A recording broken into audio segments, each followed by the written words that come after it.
Bismillahirrahmanirrahim. Alhamdulillahirabbil alamin.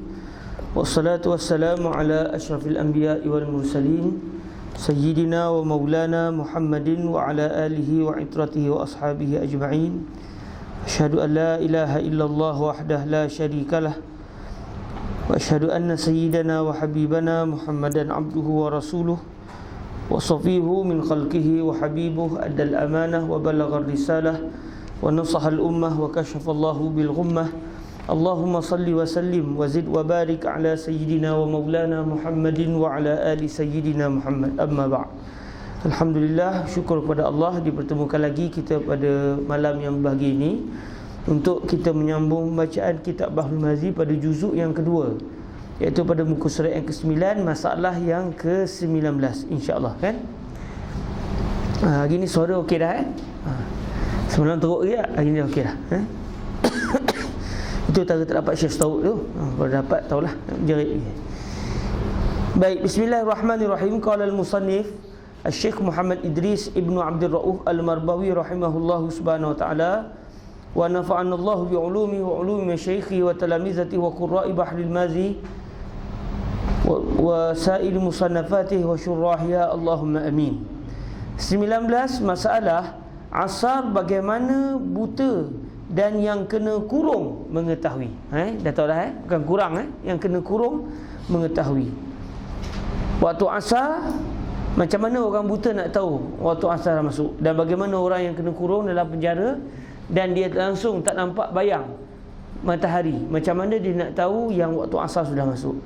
Kata Syafi'i radhiyallahu taala anhu di dalam Al-Um, dan apabila adalah hari itu dilitupi awan, menyebabkan bayang tak nampak, sebab bayang berpunca daripada matahari. Tiba-tiba matahari ditutupi awan, lantas tidak terzahir bayang.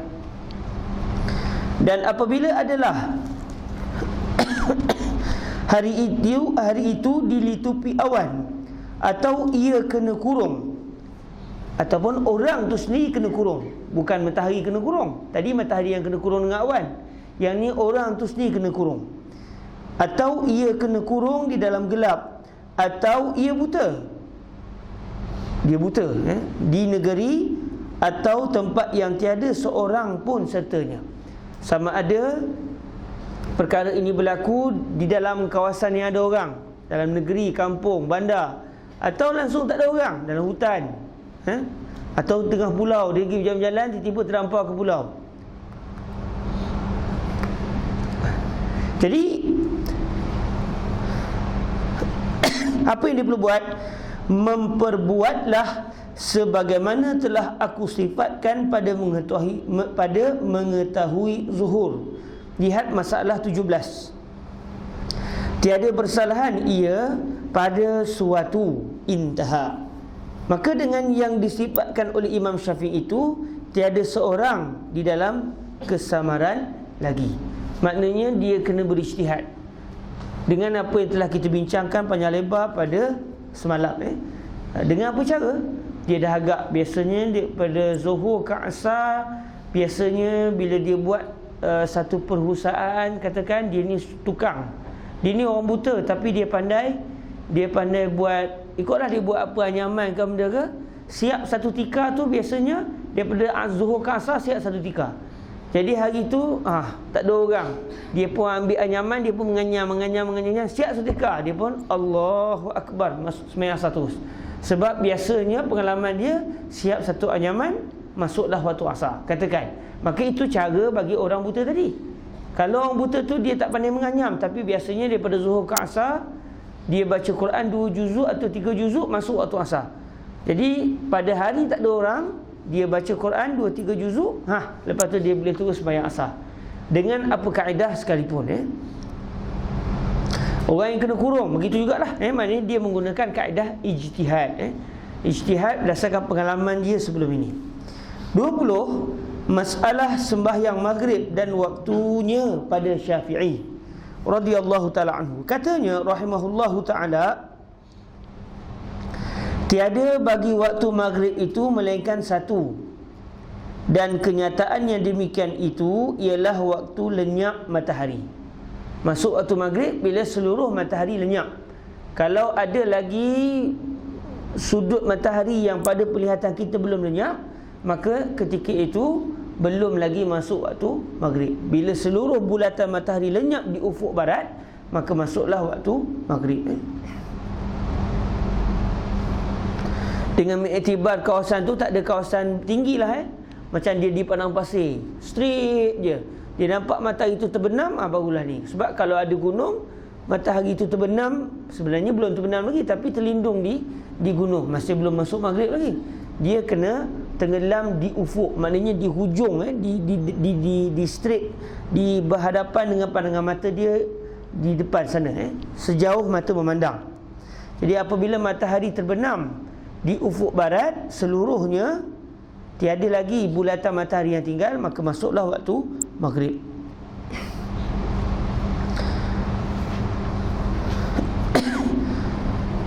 Dan demikian itu diterangkan di dalam hadis jadi Imam Jibril bagi Nabi SAW dan pada lainnya. Daripada mana mazhab Syafi'i boleh faham perkara ini? Daripada hadis Sayyidina Jibril menjadi imam Rasulullah SAW sebanyak 2 hari, yang kedua-duanya Sayyidina Jibril sembahyang pada waktu yang sama, iaitu apabila matahari seluruhnya lenyap. Berbeza dengan waktu solat yang lain. Jadi waktu solat maghrib satu, maksud dia waktunya satu, tak macam waktu lain ada waktu ikhtiar dan sebagainya. Waktu maghrib tak ada, satu je, berdasarkan apa yang disebutkan di sini. Kenapa yang kata satu tu? Kerana dalam kisah Sayyidina Jibril sembahyang maghrib dengan Nabi pada waktu yang sama. Berbeza dengan waktu solat zuhur, tidak begitu. Tidak seperti waktu asar, tidak seperti waktu isyak, tidak begitu juga dengan solat subuh.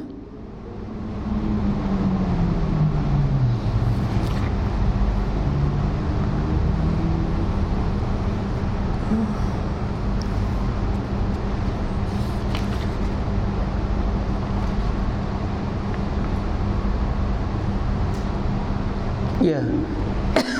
Jadi semua solat Sayyidina Jibril sembahyang 2 waktu, melainkan hanya solat maghrib sembahyangnya pada waktu yang sama.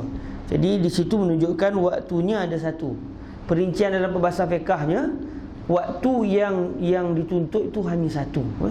Selepas daripada waktu itu, maka kita sembahyang tu telah keluar daripada waktu jawaz. Dia dapat pahala juga, tapi tidak sebanyak pahala pada waktu yang awal itu. Baik.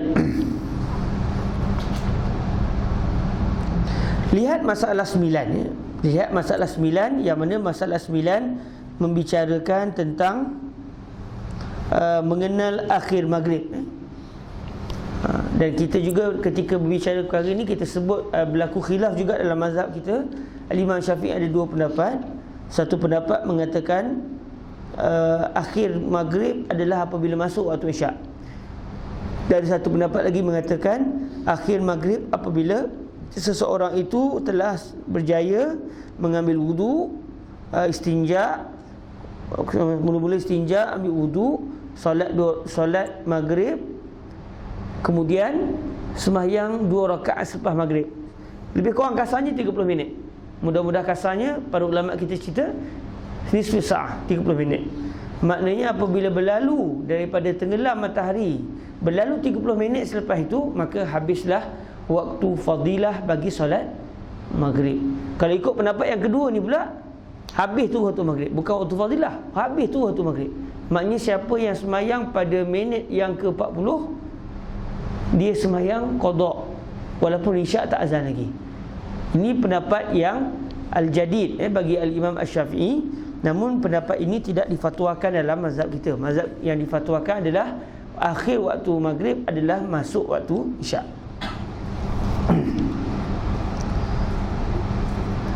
Telah berkata Syafi'i dan boleh ambil kira lebih patut akan masuk maghrib itu oleh orang yang sembahyang pada masa lindung awan akan harinya.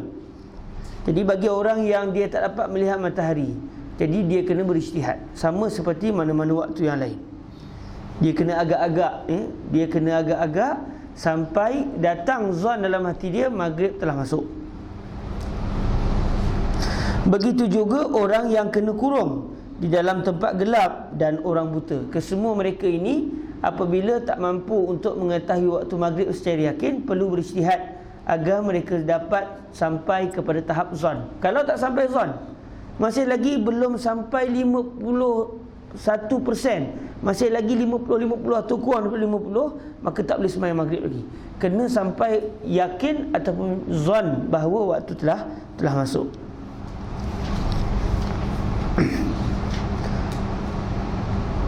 Ambillah kira lebih patut akan masuk maghrib itu sebagaimana ku sifatkan mengetahui zuhur, iaitu di dalam masalah 17 yang telah lepas, dan takhirkan dia hingga difikir bahawa masuk waktunya ataupun sudah melampaui masuknya.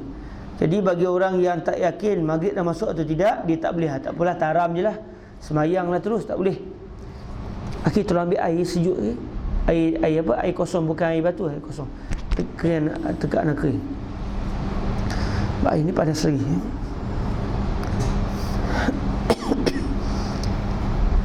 Tak ada share tahu kan, kalau tidak dilaju sikit lah. Ada baru teringat ada kat belakang Okey, ambillah kira lebih patut, maknanya dia kena agak-agak, dia kena berijtihad akan masuk maghrib itu sebagaimana kusifatkan mengetahui zuhur dalam masalah 18, dan takhirkan dia kalau dia tak mampu nak sampai ke dah masuk tidak, dia tak sampai ke tahap zon. Zon ni maknanya perasaan kuat dia waktu maghrib dah masuk. Jazakumullah khairah, jazakumullah khairah, saqakum ma'al jannah.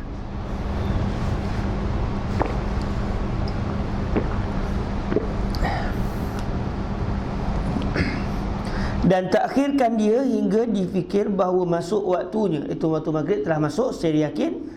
Contoh, daripada biasa-biasanya patutnya dah masuk maghrib, nanti dulu lah, dia bantai tunggu sampai setengah jam, memang dah masuk dah, sampai langit gelap sungguh, masuk dah tu. Sebab kalau lambat sikit lagi masuk isyak dah. Jadi kalau sampai tahap tu, sembahyang disah. Hingga difikir bahawa masuk waktunya ataupun sudah melampaui masuknya. Maksudnya dia sudah, ini bukan dah masuk waktu saja, ini memang dah masuk sangat, dah berlebih pula. Dah masuk waktu maghrib yang ke dalam, cuma belum lagi waktu isyaknya. Jadi dia kena berijtihad sampai ke tahap yakin begitu. Masalah ni mungkin akan berlaku bagi orang yang masuk dalam hutan. Kawan saya kata kalau masuk hutan pukul 6 tu dah gelap dah kalau kat Malaysia. Sedangkan pukul 6 tak masuk maghrib lagi sejam baru masuk maghrib biasa. Tapi pukul 6 tu biasanya sudah gelap gelita, sudah gelap dalam hutan. Jadi nak sembahyang macam mana? Jadi dia kena berijtihad. Kalau dia ada jam, selesailah, lagi senanglah. 21. Masalah isyak dan waktunya pada Syafi'i, iaitu pada mazhab Imam Asy-Syafi'i. Katanya rahimahullahu ta'ala di dalam Al-Um, dan awal isyak ialah waktu habis lenyap syafaq, sabur-sabur merah, iaitu mega-mega merah. Sebab bila matahari dah tenggelam, walaupun zat matahari tak nampak, tapi langit masih ada merah-merah. Merah-merah itu selagi ada tak masuk isyak lagi. Seluruh merah-merah tu, merah-merah di langit tu dah hilang, gelap gelita terus, ketika itu masuklah waktu isyak. Di sini disebut lenyap syafaq, iaitu sabur-sabur merah. Sabur-sabur merah ni maknanya cahaya-cahaya merah tu lah, ataupun setengah kitab panggil mega-mega, mega. Dan ialah syafaq merah yang di dalam maghrib. Sebab bila masuk waktu maghrib, syafaq merah tu akan terhasil. Sebab matahari baru lenyap, jadi kesan cahaya matahari tu masih ada, walaupun zat matahari sudah lenyap seluruhnya.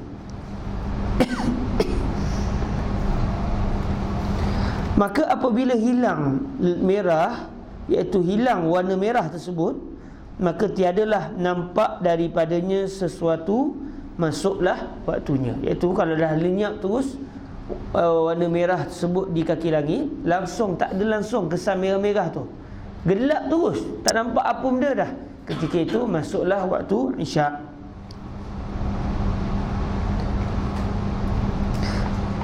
Dan barang siapa memulai sembahyang isyak pada halnya ada tinggal atasnya suatu daripada merah, iaitu cahaya merah tersebut,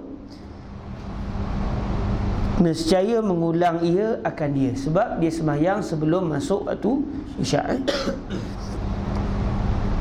Kata Syafi'i radhiyallahu ta'ala anhu, manakala aku kata waktu ialah waktu pada masuk di dalam sembahyang, maka jangan seorang masuk di dalam sembahyang melainkan kemudian daripada masuk waktunya.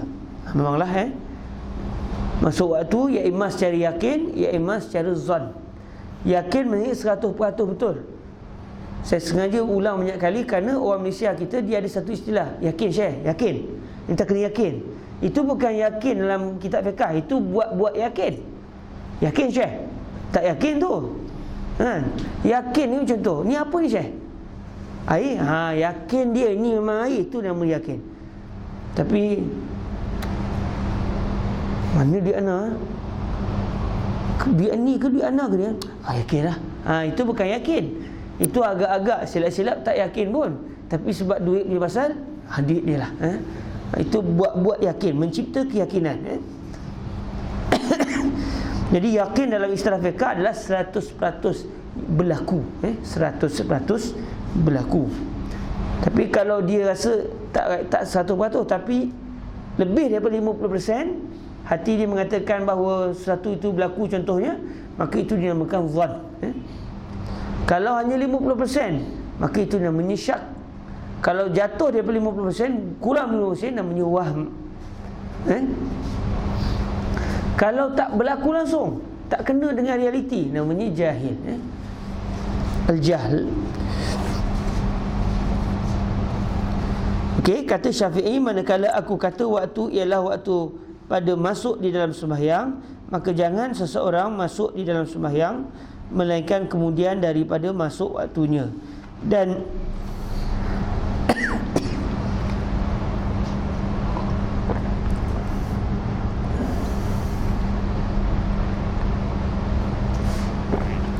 mentah-mentahlah musim sejuk. Allahu Akbar, kena kita wakaf sikit insya-Allah. Air mutlak Gai Leo. Okey. Pergi lagi tekak ni.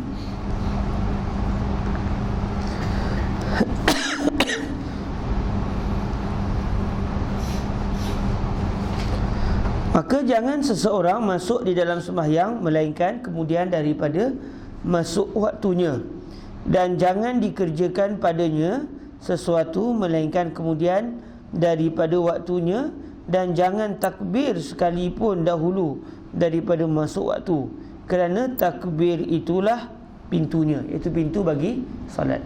Awwalu salah awwalu salah wa at-takbir ma'an niyyati ma'an. Ma'an niyyah.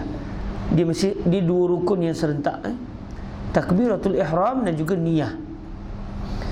Maka apabila masuk seseorang akan takbir sembahyang dahulu daripada waktunya, nescaya diulangnya. Sebab tak sah sembahyang tadi. Sembahyang itu tidak sah kerana syarat sah sembahyang hendaklah dilakukan ketika sudah masuk waktu. Jadi kalau seseorang itu dia Allahu Akbar baru masuk waktu, lepas bar tu masuk waktu, ataupun Allah, dia dah start takbir dulu baru masuk waktu, maka tak sah sembahyang.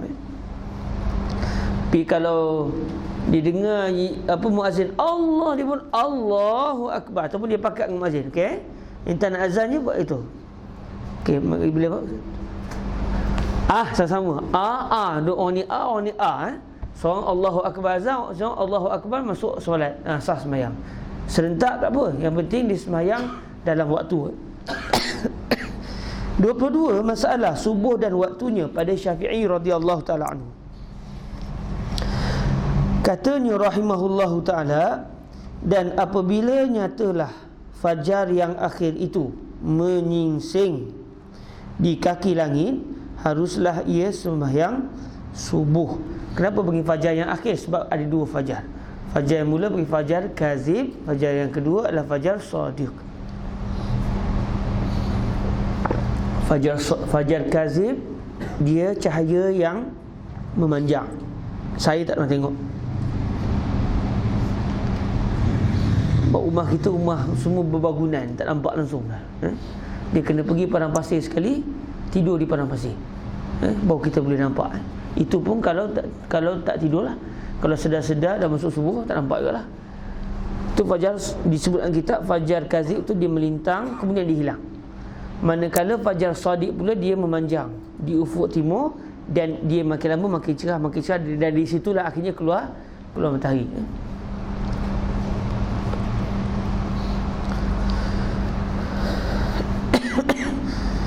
Dan apabila nyatalah fajar yang akhir itu menyingsing di kaki langit, haruslah ia sembahyang subuh. Haruslah di sini maksud dia yajuz, dia sudah boleh mendirikan solat subuh ketika itu. Bukan wajib sembahyang subuh masa tu, sebab sembahyang subuh waktunya adalah waktu muwassa'. Selagi tak habis waktu, boleh dilambatkan sembahyang. Dia nak lambatkan sembahyang, nantilah setengah jam lagi pun nak sembahyang. Yang penting sebelum matahari terbit. Tapi yang terbaik memang awal waktu. Awal waktu pun maknanya sembahyang sunat dulu, tunggu Jumaah dulu. Masa itu dianggap awal waktu. Maka barang siapa sembahyang akan dia dahulu daripada nyata fajar akhir itu menyingsingnya, nescaya mengulang ia akan sembahyangnya. Tak sah sembahyang yang dia lakukan tadi. Kalau dia tak pasti, dia ingat dah masuk subuh, dia pun sembahyang, tiba-tiba rupa-rupanya subuh tak masuk lagi. Contoh, dia dengar azan, rupanya azan tu orang azan sebelum subuh, azan yang mula-mula tu. Dia pun dah bantai dah sembahyang. Dia tak larat pergi masjid ni, mengantuk, tidur lewat. Dengar azan dia pun solat tu. Alhamdulillah. Lepas tu dah lama, lepas tu dia pun mula telat tu dengar azan yang kedua, azan mula ni. Dia tengok jam, ya Allah, baru masuk subuh. Jadi macam mana sembahyang ni tadi tak sah. Dia dapat pahala atau tidak? Dapat. Sebab dia bukan buat dalam keadaan sengaja nak bermain-main. Dan kerana itu menurut Fadilatul Syekh Husni bin Rushdi Al-Hasani, zaman hari ini tidak elok ada dua azan lagi. Zaman Rasulullah SAW, walaupun ada dua azan, iaitu Sayyidina Bilal akan azan sebelum masuk subuh, manakala Sayyiduna Ibnu Ummi Maktum azan ketika masuk subuh. Disebabkan dua muazzin itu saja yang dikenali, maka orang tahu, dengar azan suara Sayyidina Bilal, subuh tak masuk lagi, tapi bolehlah standby, nak qiyamul ke apa semua kan. Dengar suara Sayyidina Abdullah bin Ummi Maktum, maknanya sudah masuk subuh. Tapi ke zaman hari ni, muazzin ni bukan dua, berjuta agaknya. Dalam keadaan pula bertukar-tukar tu kadang-kadang kan. Jadi orang kampung jadi pening kepala, ni azan mana pula ni kan? Nak dengar as-salatu khairu minan naum je lah, kau nak biasa-biasa. Itu pun kalau bagi pendapat yang mengatakan azan sebelum subuh tak payah as-salatu khairu minan naum. Ada juga pendapat ulama kata azan yang pertama pun as-salatu khairu minan naum juga. Jadi pening orang. Dan kata Fadilatul Syekh Husni bin Rushdi, ibu beliau sebelum ini pernah sembahyang sebelum masuk subuh. Azan dua kali itulah. Jadi pada hari ini kalau kita tengok di masjid-masjid kita di Malaysia jarang dah ada azan dua kali ni. Di tempat saya masih ada lagi, di rumah saya di Selangor masih ada azan dua kali. Tapi pakcik tu je azan, kita tengok kita pun ada jam, jadi kita balik tengok dia azan tengok jam. Subuh tak masuk lagi ataupun dah masuk. Okey. Dan kebanyakannya orang pasang macam baca Al-Quran. Jadi itu adalah ganti kepada azan pertama pada zaman Rasulullah SAW. Kalau ditanya mazhab Syafi'i, memang sunat dua kali azan. Okey, tapi menurut pandangan guru kita Fadilatul Syekh Husni, dengan sebab meraihkan realiti pada hari ini, seeloknya hanya satu azan.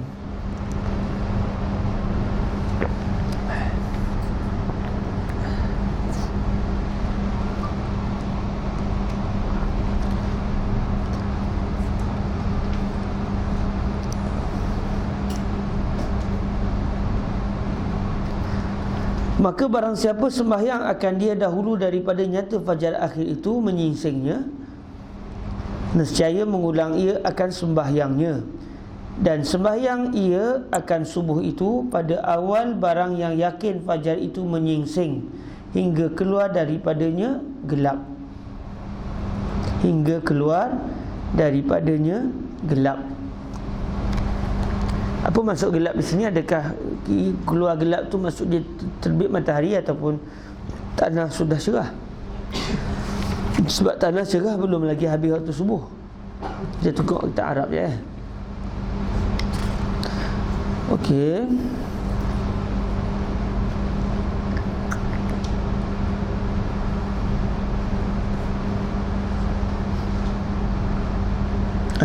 Okey. Wa idza bana al-fajr al-akhir mu'taridan halat salatu subhi.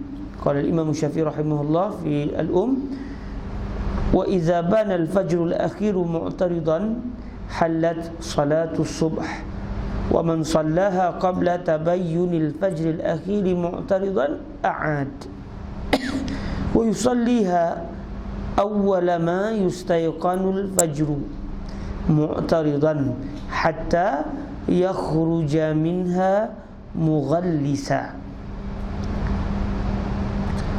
Okey. Jadi maksud dia orang itu seseorang yang nak melakukan solat subuh, hendaklah dia mendirikan solat subuh pada awal waktu solat subuh secara yakin. Dia kena yakinlah. Ataupun yang kita fahami dari segi perbahasan fiqahnya ataupun zon. Sehingga dia dapat keluar daripadanya, iaitu daripada solat subuh, mughallisan, dalam keadaan waktu masih gelap. Baik, kita tengok pula teks Syahidul Marbawi.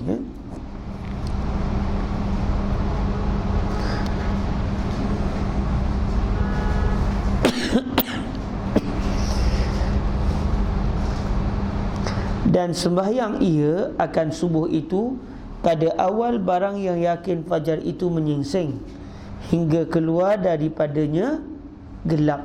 Hingga keluar daripadanya sini adalah keluar daripada solat subuh. Dia keluar, maksudnya dia selesai mendirikan solat subuh. Keluar daripadanya itu adalah daripada solat subuh. Gelap, maksud dia dalam keadaan suasana ketika itu masih gelap. Sebab dalam mazhab kita, mazhab Imam Asy-Syafi'i, disunatkan untuk seseorang yang nak mendirikan sembahyang subuh, sembahyang pada awal waktu, sehingga apabila dia sembahyang awal waktu, dia habis sembahyang subuh nanti dunia masih gelap.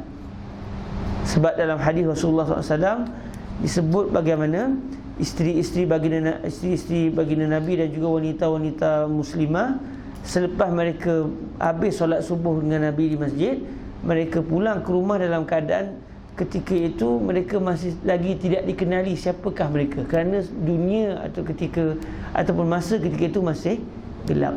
Maknanya sembahyang waktu lah. Kalau sembahyang contoh pukul 5.30, keluar-keluar orang nampak dah, tak gelap dah mula cerah tanah. Jadi yang sunatnya seseorang itu mendirikan solat subuh pada awal waktu, dan dia pun habis sembahyang subuh ketika dunia masih gelap. Kata Syafi'i, dan tiada habis subuh itu hingga terbit matahari dahulu daripada sembahyang daripadanya 1 rakaat. Wala tafut. Dalam di sini ada hadis yang saya nyatakan tadi. Imam Syafi'i datangkan hadisnya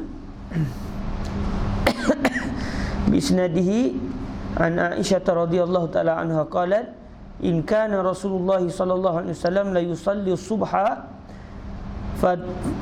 fatan sarifun nisa mutalaffi'ati bimurutihinna ma yu'rafna minal ghalas.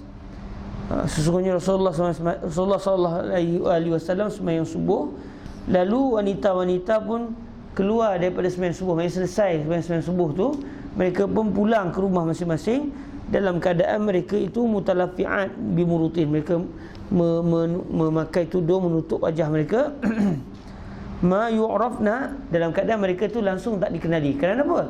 Minal ghalas, kerana masa tu masih lagi gelap gelita. Wala tafutu hatta tatlu'a asy-syams qabla an yusalliya minha raka'ah. Wal raka'atu raka'atun bisujudiha. Faman lam yukmil raka'atan bisujudiha qabla tulu'il asy-syams faqad fatathu subhu. Okey, sekarang kita masuk dalam satu masalah. Apabila seseorang berjaya mendapatkan satu rakaat di dalam waktu, adakah dia dianggap sembahyang tadi ada ataupun qada?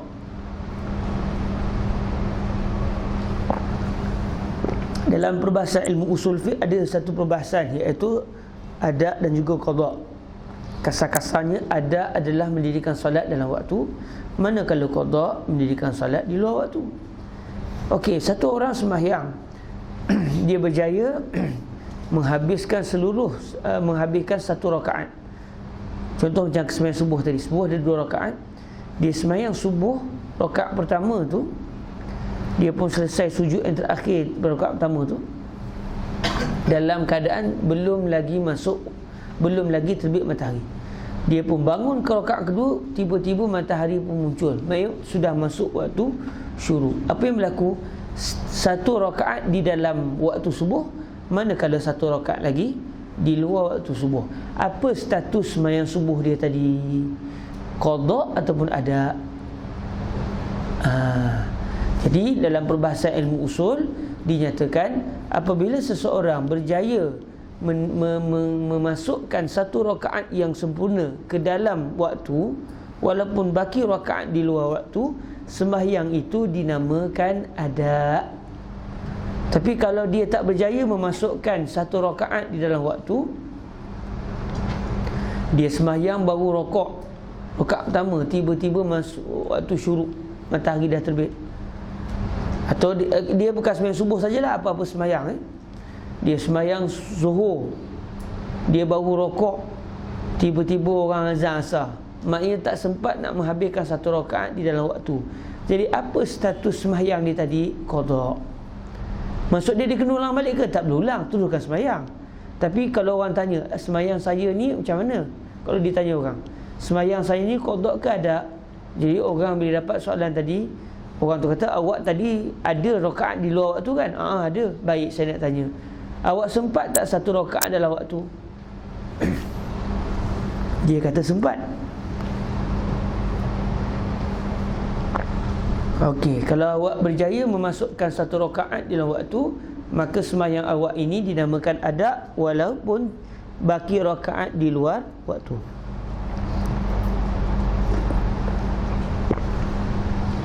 Namun kalau satu rakaat tidak berjaya dimasukkan seluruhnya di dalam waktu, solat itu dinamakan qada. Maksudnya dia kena buat apa? Dia kena berhenti sembahyang ke? Tak, teruskan sembahyang. Teruskan juga sembahyang, cuma sembahyang dia sendiri bertukar status daripada asal-asal dia sembahyang adaan. Ketika itu sembahyang itu sudah bertukar status kepada qada. Berdosa atau tidak? Tengoklah kenapa dia lewatkan sembahyang. Kalau dia tertidur, sudah Allahu Akbar, waktu nak habis, dia pun ambil uduk apa semua, Allah sembahyang, tiba-tiba tak dan memasukkan satu rakaat di dalam waktu, maka dia tak berdosa. Atau dia berjaya masukkan satu rakaat dalam waktu, dia tak berdosa, sebab dia tak sengaja melambatkan sembahyang. Tapi kalau satu orang, nantilah, lambatlah, tengok ini dah 5 minit ni, kalau tak start sembahyang sekarang ni, memang ada rakaat di luar waktu, tak apalah, tunggu sampai tinggal lagi 2 saat ataupun tinggal lagi 10 saat, wuduk dah ambil dah, saja. Elok tinggal lagi 10 saat nak masuk asar, katakan dia tak sembahyang zuhur lagi, dia pun angkat takbir, dia baca yang wajib-wajib je, surah pun tak baca. Akhirnya dia berjaya memasukkan satu rakaat di dalam waktu, maka sembahyang dia tadi dinamakan ada, namun dia berdosa. Sebab berdosa, kenapa kamu lambatkan sembahyang? Jadi perbahasan berkenaan dengan ada ataupun qada itu dari segi status solat, bukan dari sudut dia berdosa ataupun tidak. Berdosa atau tidak bergantung kepada kenapa dia melambatkan sembahyang tadi. Okey, baik, kita baca teksnya.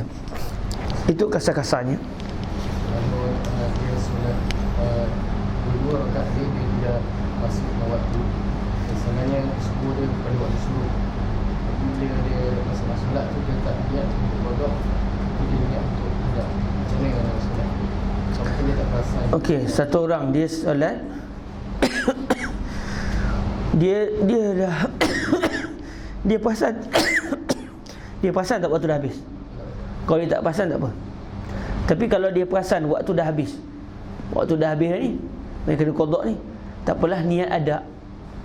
Usalli fardhu subhi raka'ataini adaan. Waktu dah habis dah. Dia pun tahu dah habis dah. Tak apalah, sebut je lah ada. Tak sah sembahyang dia. Sebab itu bukan sembahyang ada, itu sembahyang qada. Tapi kalau dia ingat waktu masih ada, dia pun niat adaan. Habis sembahyang baru tengok la ilaha illallah, rupanya subuh dah setengah jam lepas habis. Tapi gelap hari tu, hujan lebat, dia ingat subuh ada lagi. Rupanya subuh dah habis. Maka ketika itu sah sembahyang dia. Okey?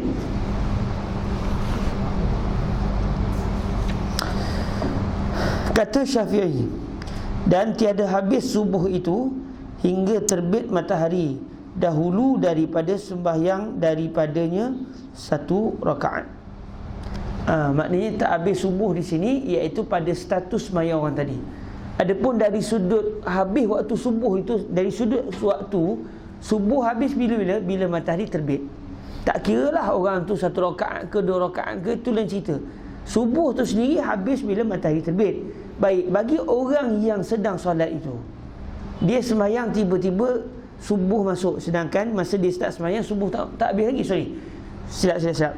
Dia sembahyang subuh dah masuk, tapi rupa-rupanya sedang dia sembahyang subuh habis. Apa status sembahyang orang tadi? Qada ataupun ada, melihat kepada sama ada dia sempat atau tidak memasukkan satu rakaat di dalam waktu ataupun tidak. Ini yang disebut di sini. Dan tiada habis subuh itu hingga terbit matahari dahulu daripada sembahyang daripadanya satu rakaat.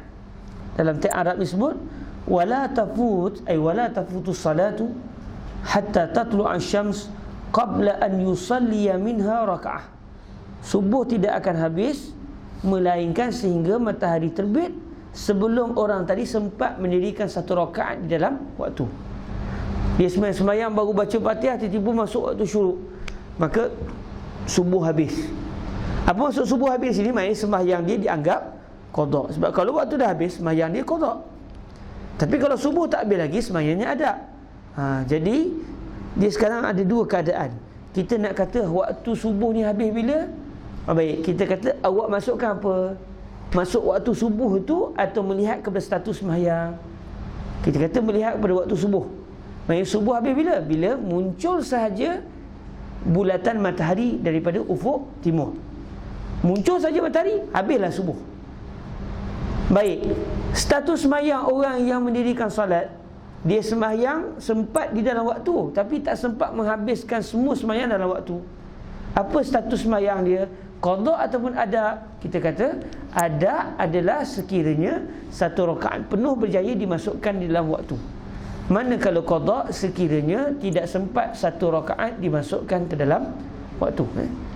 Jadi bagi orang yang sembahyangnya satu rakaat berjaya dimasukkan ke dalam waktu, maka sembahyangnya ada, maka seakan-akan waktu masih ada untuk dia.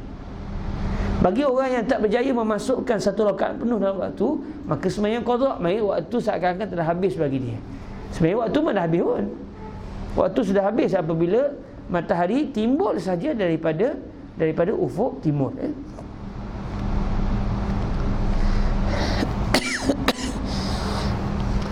Dan bermula rakaat itu ialah rakaat dengan sujudnya. Rakaat bukan takbiratul ihram. Rakaat tu main rakaat sempurna dengan selesai sujud yang terakhir itu. Walaupun dia belum lagi bangun ke rakaat yang seterusnya. Sebab satu rakaat telah sempurna apabila berlaku tumakninah pada sujud yang terakhir. Selesailah satu rakaat.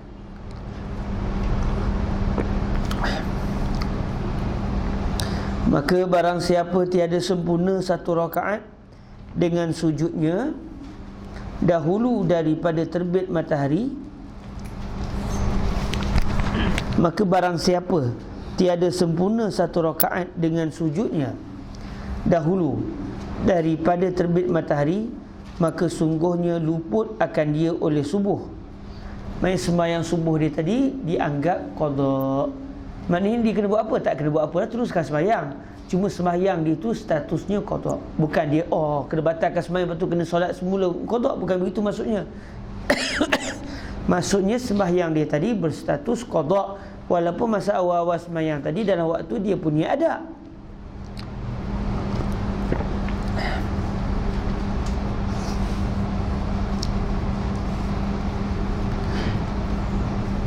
Maka sungguhnya luput akan dia oleh subuh. Dalam contoh kita ni sembahyang subuh lah, tapi dia bukan hanya untuk sembahyang subuh saja, begitu juga bagi sembahyang yang lain. Kerana sabda Nabi SAW, man adraka raka'atan minas subhi qabla an tatlu'a syams faqad adraka subha. Barang siapa mendapat ia akan satu rakaat daripada subuh sebelum terbit matahari, maka sungguhnya mendapat ia akan subuh. Mai sembahyangnya dinamakan ada.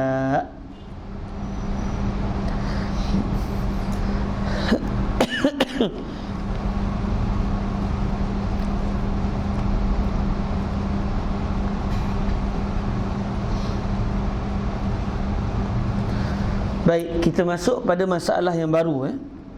Masalah waktu-waktu sembahyang dan Nabi menunjukkan mengetahuinya. Sebelum tu kita baca hadisnya terlebih dahulu. Hadis Sayyiduna Buraidah Al-Aslami radhiyallahu ta'ala anhu.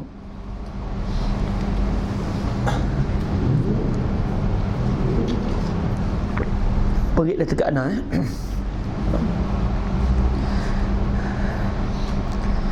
Biisnadina ila Sayyidina al-Imam At-Tirmizi bisanadihi an Buraidah radhiyallahu ta'ala anhu qala ata an-nabiy sallallahu alaihi wa alihi wa sallam rajul fasa'alahu an mawaqitis salah faqala aqim ma'ana insya'allah فأمر بلالا فأقام حين طلع الفجر ثم أمره فأقام حين زالت الشمس ثم أمره فأقام حين زالت الشمس فصلى الظهر ثم أمره فأقام فصلى العصر والشمس بيضاء مرتفعة ثم أمره بالمغرب حين وقع حاجب الشمس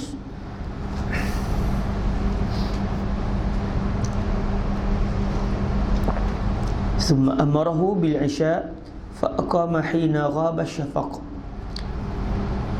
ثم أمره من الغد فنور بالفجر ثم أمره بالظهر فأدبر وأنعم أن يبرد ثم أمره بالعصر فأقام والشمس آخر وقتها فوق ما كانت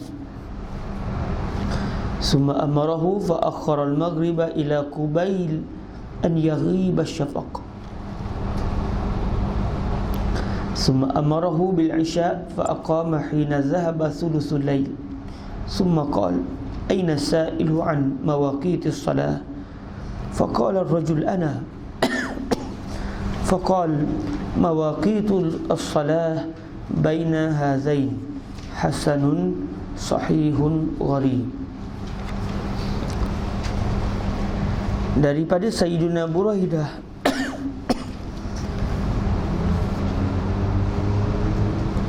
radhiyallahu ta'ala anhu katanya, telah datang akan Nabi sallallahu alaihi wasallam oleh laki-laki, maka bertanya ia akan dia daripada segala waktu sembahyang. Maka sabdanya, tinggal engkau serta kami insya-Allah. Maka menyuruh ia akan Bilal, maka qamat ia waktu terbit fajar.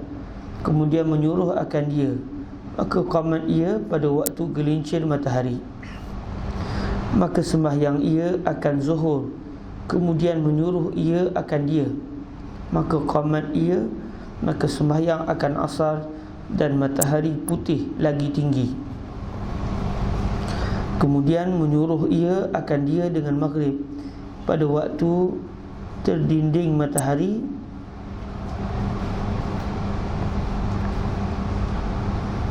Kemudian menyuruhkan dia dengan isyak, maka qamat ia ketika lenyap syafaq merah.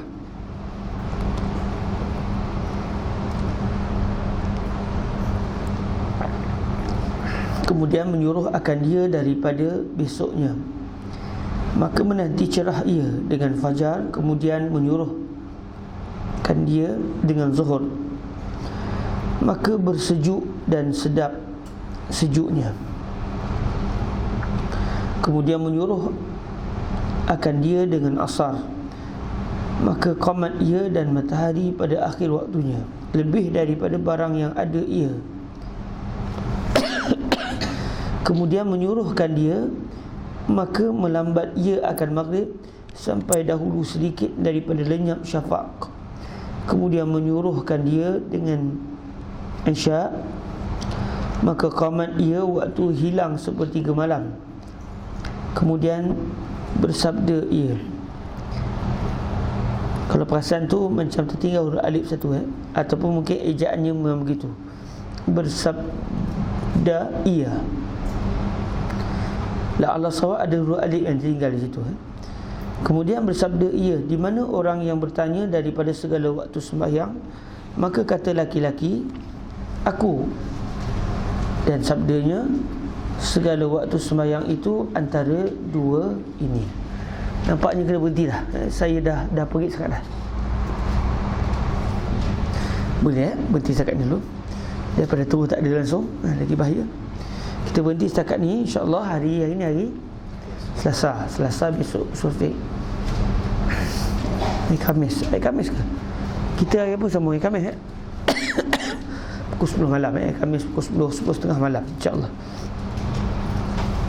Kita akan masuk dalam masalah yang ke-23, iaitu masalah waktu-waktu sembahyang dan Nabi menunjukkan mengetahuinya.